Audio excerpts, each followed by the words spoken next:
Hi folks, my name is Katie from Sierra Club, California, and I wanted to tell you about a project that was repeating many of the elements of this film again today, the Delta Conveyance Project. Also known as the Delta Tunnel, it is another attempt of cities and big ag in California to take water from indigenous Californians and wildlife, but it's not too late to stop this catastrophe. The delta is located where the San Joaquin and Sacramento rivers meet about 60 miles east of San Francisco and includes Stockton. This is the largest natural estuary on the west coast of both North and South America, where the rivers are fed by snowmelt from the Sierra Nevada snowpack and is home to around 4 million people.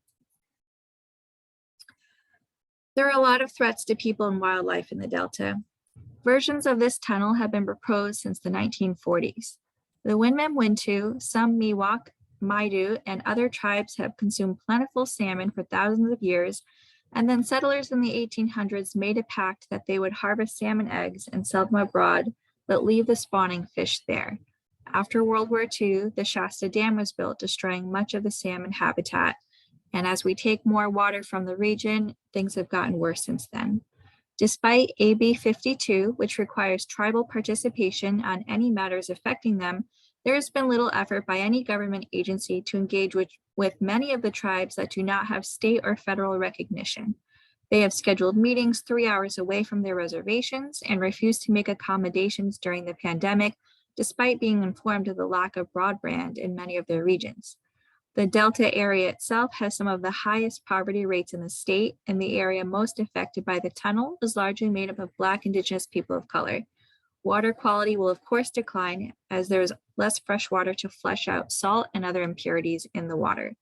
The Delta area is already the top 5% of the worst air quality in the country, and the construction of the tunnel will increase harmful algal blooms, or HABs, which are toxic.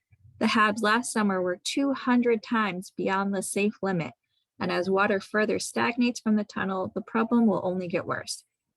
When the algae dries, it becomes airborne and makes nearby residents and wildlife sick. Air will further be polluted by the construction's daily truck trips over 16 years, estimated to be total over 100,000 trips. The noise from drilling will hurt boating tourism, one of the area's main industries, as well as stress out wildlife, pets, and residents. One resident talked about having to drug the animals in the local shelter the last time they had a major construction project. The shelter near the proposed construction site would have to maybe sedate their animals daily for 16 years. Because it is located at the convergence of two rivers, the delta serves as a key migration area for many fish and wildlife species. All Central Valley anadromous fish species migrate through the delta, while other fish species, including the native delta smelt, pictured here, longfin smelt, Sacramento splittail, they're all year-long delta residents. The region is also a key area for birds migrating along the Pacific Flyway, such as these sandhill cranes.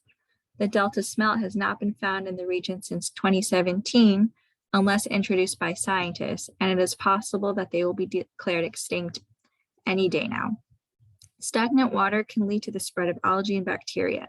You may have seen last year and the year before that 40,000 geese, ducks, and other birds in the Klamath area and other areas in the West perished due to avian botulism. The botulism was created by stagnant water, which made the fish and insects they ate toxic.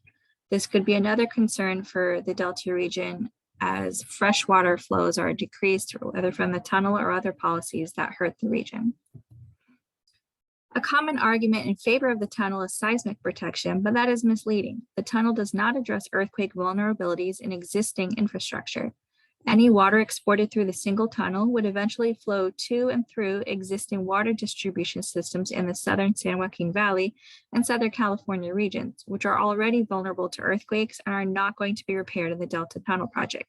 The soil under the rivers are muck, which is not an ideal surface to build tunnel joints on.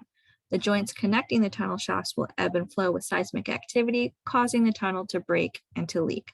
The extent of the damage could range from wasted water to environmental destruction to physical harm to humans and wildlife. Much of this infrastructure is at greater risk of earthquake damage if the delta levees are not repaired and restored. Much of the Delta infrastructure needs to be repaired, but it seems to be held hostage that repairs are only going to be made if the tunnel is built. Sierra Club has called for a no tunnel alternative with added repairs to existing infrastructure, but that was not chosen as a formal alternative in the environmental impact report despite our pleas. Another myth tunnel proponents perpetuate is that the tunnel will protect us from rising sea levels. Not only will it not do that, but taking away freshwater flows allows for saltwater to move further inland because there is no fresh water to push it out. Increased salinity is harmful for the ecosystem, for the farmers who use that water, and for those who drink it. With climate change and a melting snowpack, there is no guarantee that the Sierra Nevada or Cascade Mountains would produce reliable amounts of water as time goes on. The tunnel won't provide water from some plentiful new source, and with the federal diversions, less and less water is flowing through the Delta already.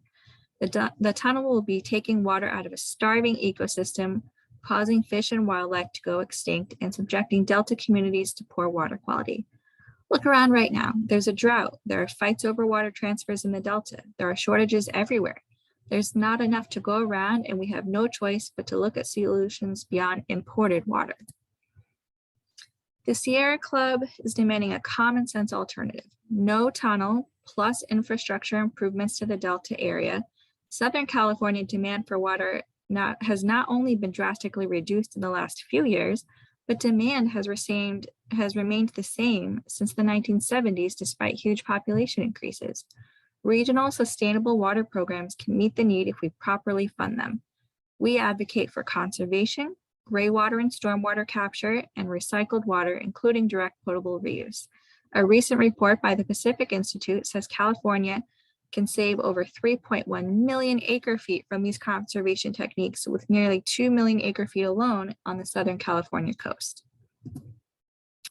So we know that from our poll that Californians from every background, politically, ethnically, socioeconomic status, all of them are opposed to the tunnel due to its effect on the ecosystem, its cost, the effects of climate change, and how it will not protect us from earthquakes or rising sea levels. We need the major water agencies like Metropolitan Water District to vote against participating in the project, or for the state to pull the project altogether. This summer, the state will release its draft environmental impact report, and we need as many people as possible to comment on the negative effects of the project. We also need to continue to mount pressure on water agencies to vote against funding it. You can sign up at this QR code here, which will take you to a link, and then we'll reach out to you when it's time to submit a comment. And you can also continue to help us in other ways when we get closer to those votes. Thank you so much for your help and for your commitment to water sustainability. Thank you.